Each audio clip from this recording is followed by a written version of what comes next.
love Ridin Durty Radio.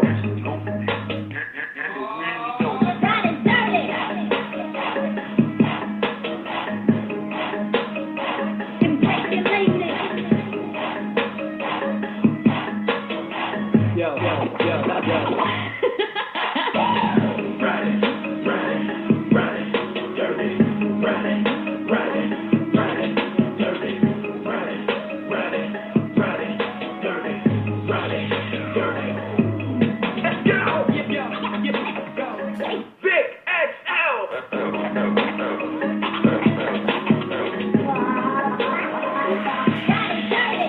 And just like that, once again, it's on.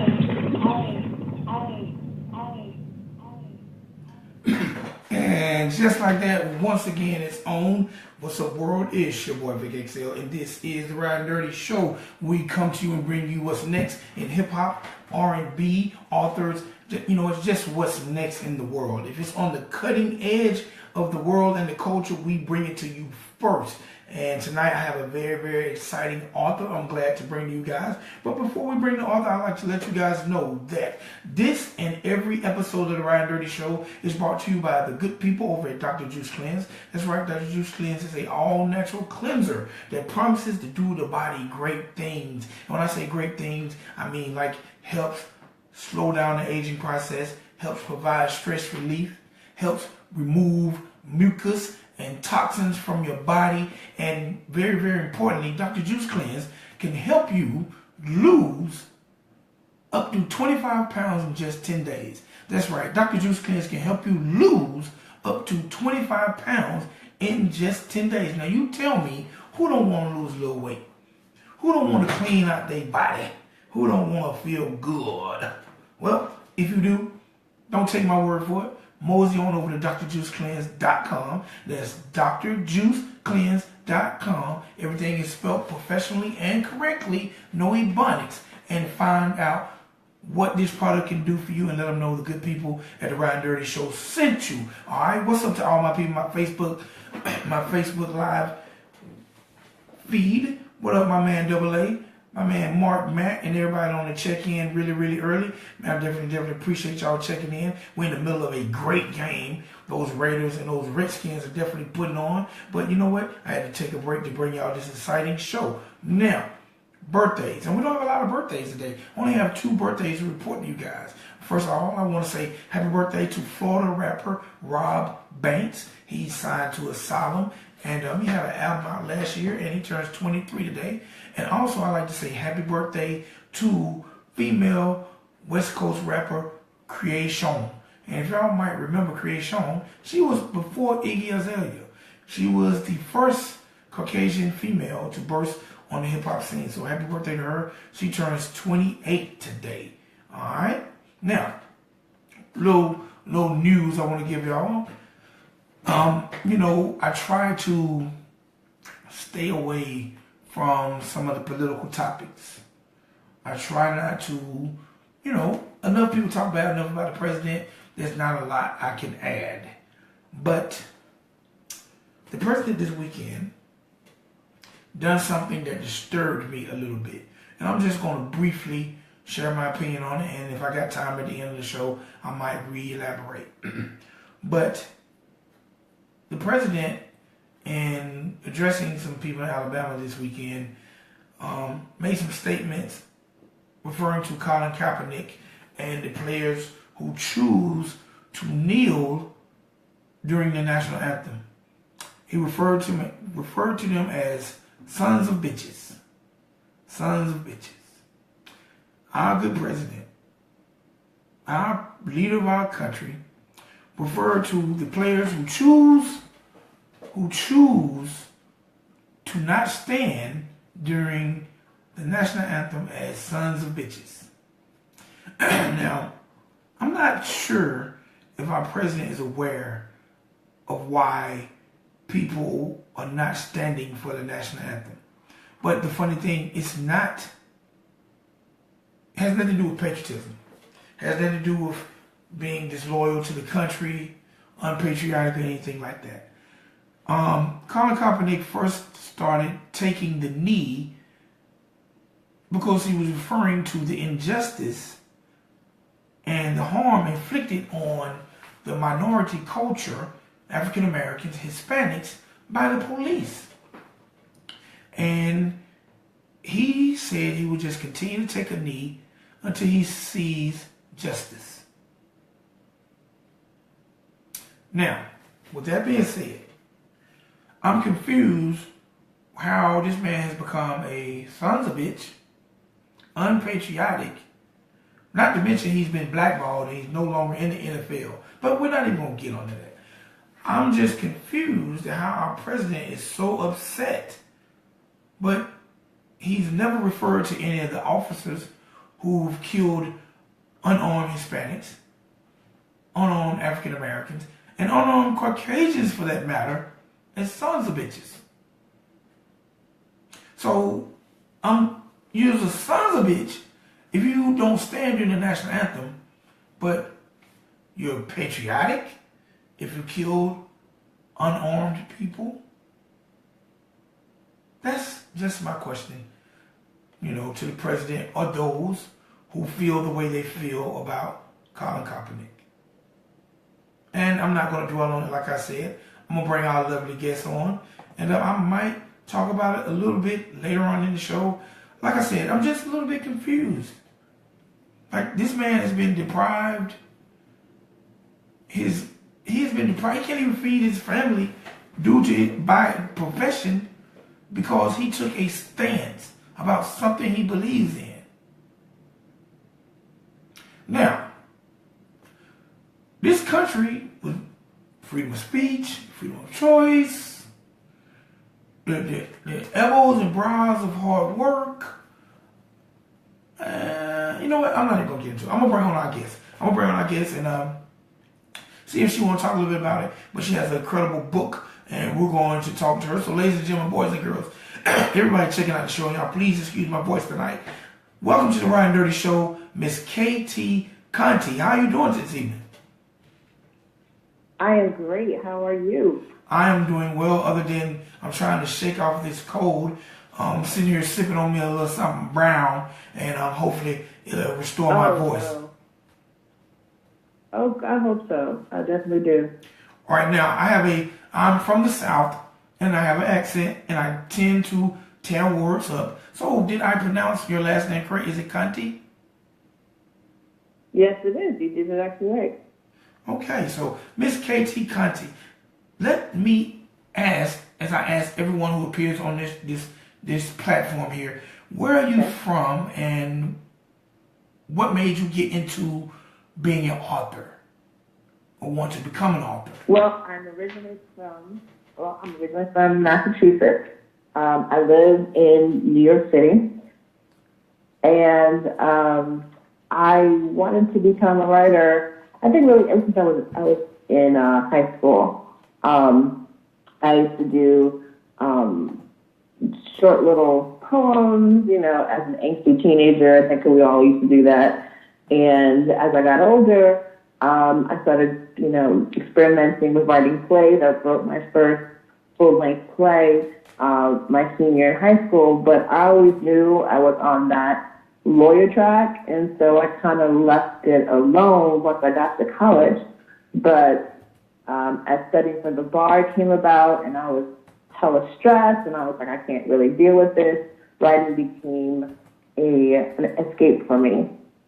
So I kind of returned back to it, and I haven't really looked back ever since. So that's been about 5-6 years now since to that point. And around that time, that's when I got the idea for this book, which is Awoke. All right. Now, as you was, studying and, pursuing a career, but in the back of your mind, you want to be a writer, how much dibbling and dabbling in writing did you do? Like, did you write short stories? Were you writing poems? Like, how much dibbling and dabbling did you do? So, I mean, and other than other times what I did in high school, after kind of getting into my career, after finishing college and law school, and getting back into it during studying for the bar exam, I was kind of doing, varying like fictions. It was this, fan fiction and almost in the sense of just doing a little stuff here and there. And then I was seeing that I was starting to get some attention for some of the storylines that I was posting up online. And it was there. I was like, oh, wow, maybe I actually do have something here. Maybe I actually do have a talent that people could possibly enjoy. And so I decided to start writing my own original things, which is where this book came about. Wanting to be a writer and being an avid reader, like who are some of your favorite authors? And so if I had to be like the pinnacle, the person who I absolutely want to emulate, that would be J.K. Rowling. I think that's the one author every single person ever wants to be, is get onto that J.K. Rowling status. But some other authors I've always admired, Octavia Butler, who was one of the very few Black female sci-fi fantasy authors there are. Susan E., who is a fantastic Asian American fantasy writer as well, who has put out a really great YA fantasy series called Angel Fall. And I had to name a third person. I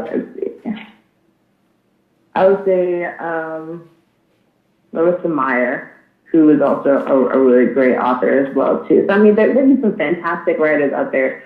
But, in terms of goals to be, I think just adding more literature out there with different people of color actually starring in these books is a goal that I have, that I really want to kind of make this a more larger conversation that we really should have within the literature, within the publishing world, as to why our books aren't really following in terms of what the world actually looks like. All right, do you think being an African-American female author, do you think it's harder, or do you think the playing field is pretty much equal? Because, there are nowhere near as many African-American authors, as other races. So being an African-American female, how do you feel like the playing field is, and do you think African-Americans accept books as much as we should?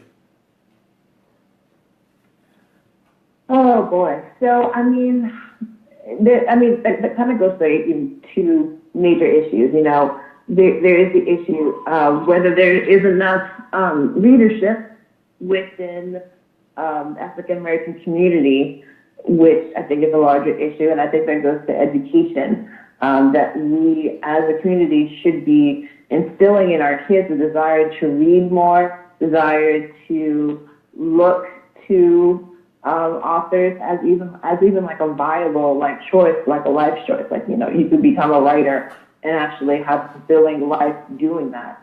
But then again, I think our books are not reflective of that. So I think a kid would be a lot more excited to see someone who looks like them on a book of a cover, but it's not necessarily available for them. And I think that's a larger issue with the publishing industry, that they're not including more people of color within their ranks as authors and giving them those big, opportunities to be on the forefront and to be seen by the whole entire country.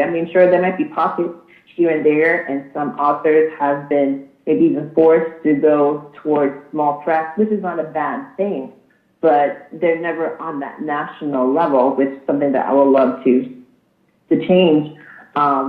And also within the publishing industry, they don't know how to market these types of books.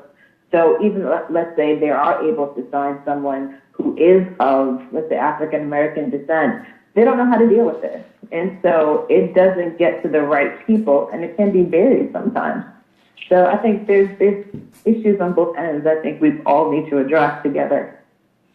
Right, I definitely agree. And I also think that, especially in our community, we, even at a young age, we need to encourage our kids to read more. And a lot of us need, I feel like as parents, not only should we encourage our kids to read more, we should encourage our kids to write. Like, jot down their thoughts, jot down their feelings, jot down things that are in their imagination. Like, I think we should encourage that at a very early age.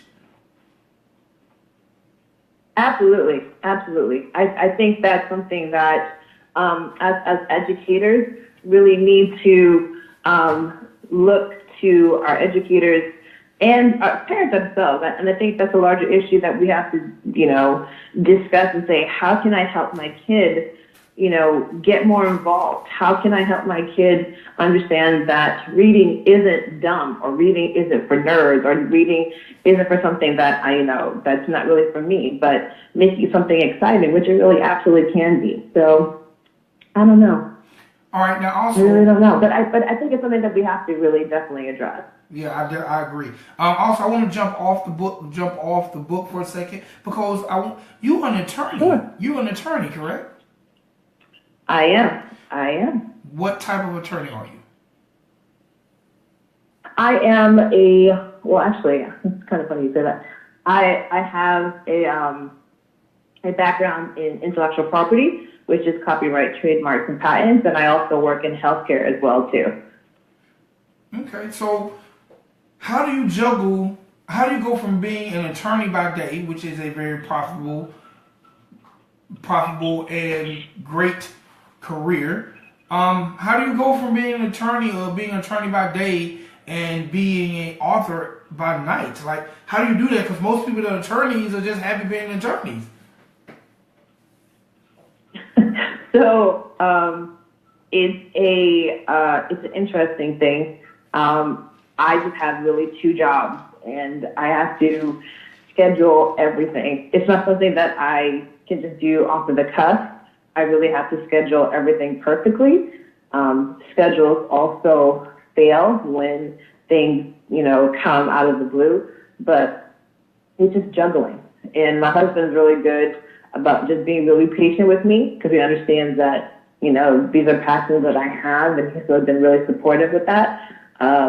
But, it can be a struggle. And I think maybe one of the reasons why this first book, took me a while to get out, just because I was trying to figure it out. And I finally really figured out my greatest process these last about 10 to 12 months. I was able to really distill like a process in me and have a good support system to allow me to push the book to its greatest pinnacle I could bring it to. Now, how many times at night your husband don't want to go to bed and you were up jotting down notes or working on the book?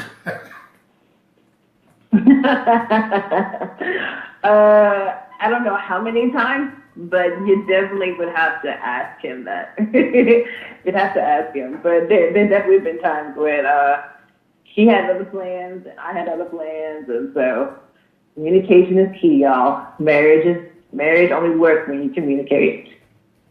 Yeah, communication is key, and hey, I'm an advocate for marriage, so congratulations on being married and him just standing by you, supporting this journey, because doing anything from an entrepreneur side is a journey. Definitely. All right, so let's talk about this book, because when I was reading about the book and doing my research, okay, I'm a big comic book, Marvel, DC, superhero. Mm-hmm. I'm a fan of that life, that lane. Like, if I was a superhero, I would have a superpower. You know what? I'm not even gonna tell you what my superpower would be, but I'm just a human. You open that door now. Well, you know what? I'm gonna tell you. Don't laugh though. Don't laugh. Okay, tell me. Okay, no, I promise I won't. Okay. If I was a superhero, now I don't have a name yet, but my superpower would be anytime a crime was being committed or someone was being harmed, I would just point at them and make them defecate themselves. No. I'm sorry, I didn't mean to laugh, but you really surprised me with that one. Listen, can you imagine though, someone trying to rob a bank, and in the middle of robbing the bank, they got a boo-boo?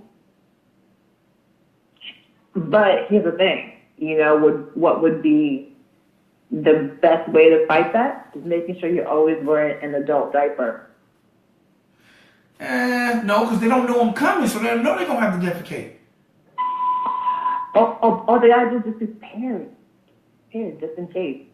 If they hear about this one particular superhero that makes them want to defecate on themselves, be like, just in case, fam, get your Pampers ready. Ah, yeah, you're right. Those damn villains.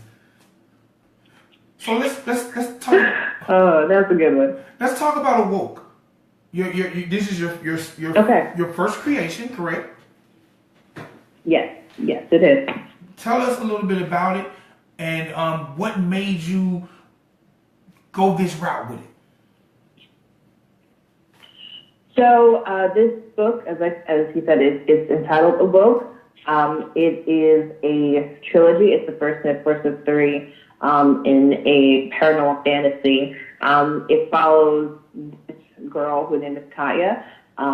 She is an African American female in the city of Boston who exhibits a particular ability to see the dead. And so it's a power that she fears. It had disappeared. It first manifested when she was a child, but then it reappears again when she's 18, when she comes across this particular man who actually is the Grim Reaper. And she has to figure out as to whether she wants to help him as a much larger issue unfolds that could really be a detriment to the world that she knows, or she could try to be a normal 18-year-old girl, which is something that she's always wanted to be. So it kind of follows her journey in just finding more about herself, finding more about the world that she thought she knew, but had no true idea, and then her ability to cope with that new information. The reason why I wanted to get into this particular world was for a number of reasons. One, because I love fantasy. I love sci-fi. I'm a big nerd in that respect. I'm a Doctor Who fan. I love anime. I love comic books. And so I wanted to create a character in the world where I think those who love those particular things like I do would resonate, also because it is an African-American female set on the cover of the book, which was very important to me.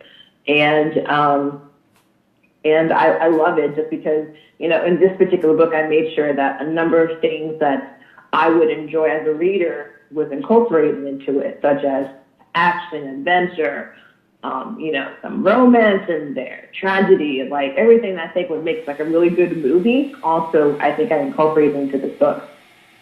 So this is why this is, I guess, my first real big attempt at it, but I think I did a pretty good job. So would you like to one day see this book come to the big screen? How would that make you feel? Oh, yeah, absolutely. I already have friends in LA and Hollywood who already started talking to me about starting to option this book for film. So I am absolutely down.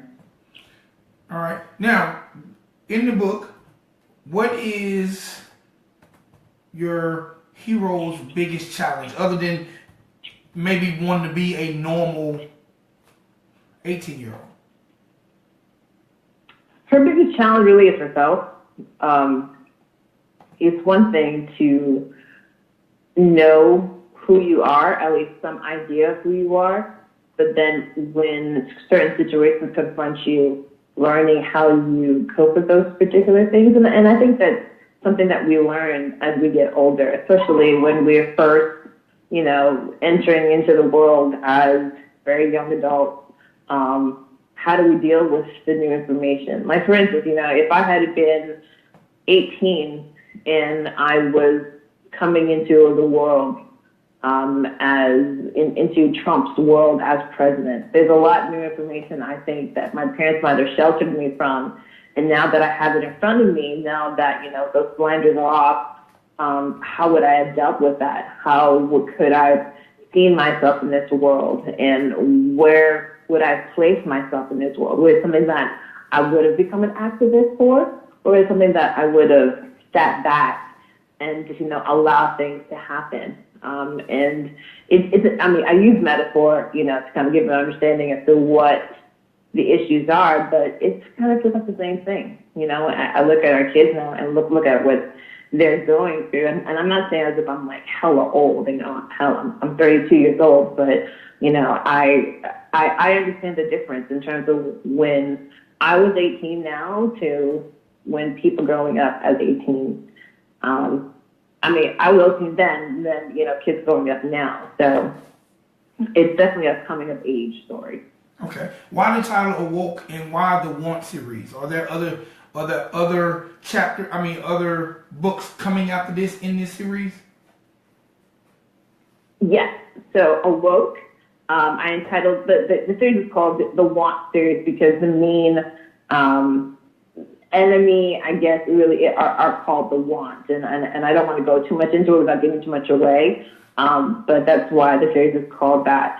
And each book is entitled one particular thing. So for the first book, it's called Awoke, simply because in the sense, you know, she is awakening to her own capabilities. And so the next book that'll be coming out, book 2, is called Rise. And it, again, just goes on to the next page in where Katya will be dealing with the new information that she has and then from the decisions that she made and the aftermath of all that. Okay. So look, we got about 3 minutes left in the show. And, you know, this show is hip-hop based. Okay. But I have rappers, singers. I have all kind of different people on the show for the past 15 years. I've interviewed all walks of life. But the show was started my passion and love for hip hop. So what I started doing because I interview a lot of authors, since I ask rappers to rap and singers to sing, I like to ask authors to give me excerpts from their book. So can I put you on the spot to get an excerpt from Awoke?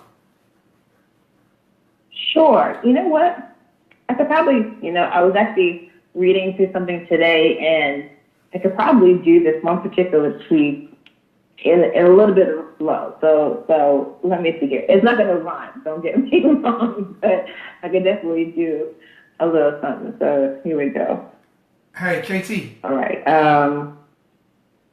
KT, go ahead. You want me to beatbox for you? No, it's okay. Don't worry about it. Okay. All right. A human spirit doesn't cross over, causes an imbalance here in this plane that we call the 90 seconds. This imbalance, I sent him over into another plane called the room of apostasy. If it is in judgment. If he stayed here in the live realm any longer, he would have been a liability. But when we don't cross over, the energy crosses over like a being for something or pretty ugly in actuality. Scott nodded, studying me. The spirit, yes, the spirit like him, but unfortunately there are many more. Are the reasons behind these tremors and the unearthly screams. 60 seconds. The massive shadow beast was from another plane, a much dangerous plane from you and I. The screams were here from the beast. The tremors you heard from the beast walking through was looking for the human spirit to devour. They looked to devour humans to absorb into any remaining power they may have. In a sentence, the beast was hungry. KT, hey, that sounds yes. Official. That sounds official and it makes me want a copy. Look, let the people know, because we're about to wrap it up. First of all, let the people know where to find the book, how to get the book, whether to download it, to buy hard copies. Let them know everywhere possible to find and get their hands on this book, and let them know how to find you social media wise. Okay, so you can go 10 on seconds. KTConte.com. That's Conte, CONTE.com, where you'll find a full listing of where you can buy this book. It is on Amazon, Barnes & Noble, iTunes, IndieBound, wherever, about 60 different websites you can go on to get it in paperback and also on ebook. The hardcovers will be available the 22nd. The the audiobooks will be available in the later half of this year. So stay tuned. If you're interested in the audiobook, you can definitely sign up for updates to look up for that. My social media is KTLRISTINA on Twitter, and on Facebook, I am at K.T Conte for my username. So please be on the lookout for more information. All right, do you do Instagram?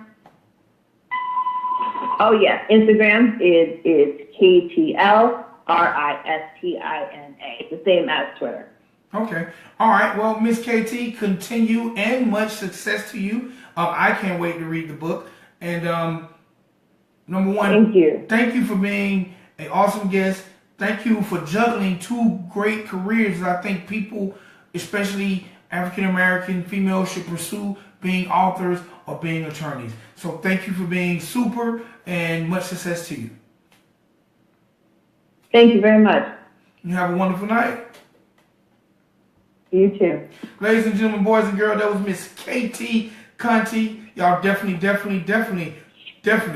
get a copy of Awoke, the Want series. Support our authors who are definitely doing their thing. All right? It's your boy Vic XL, just Ridin Durty show. My hit pick of the night is by my girl Nati. The name of this junk is Maria. And we are out of here. Peace.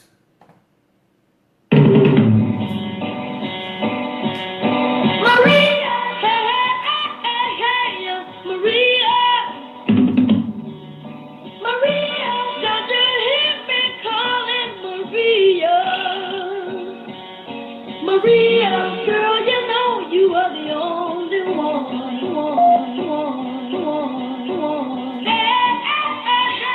The Maria Awake, thank you for using Blog Talk Radio. Goodbye.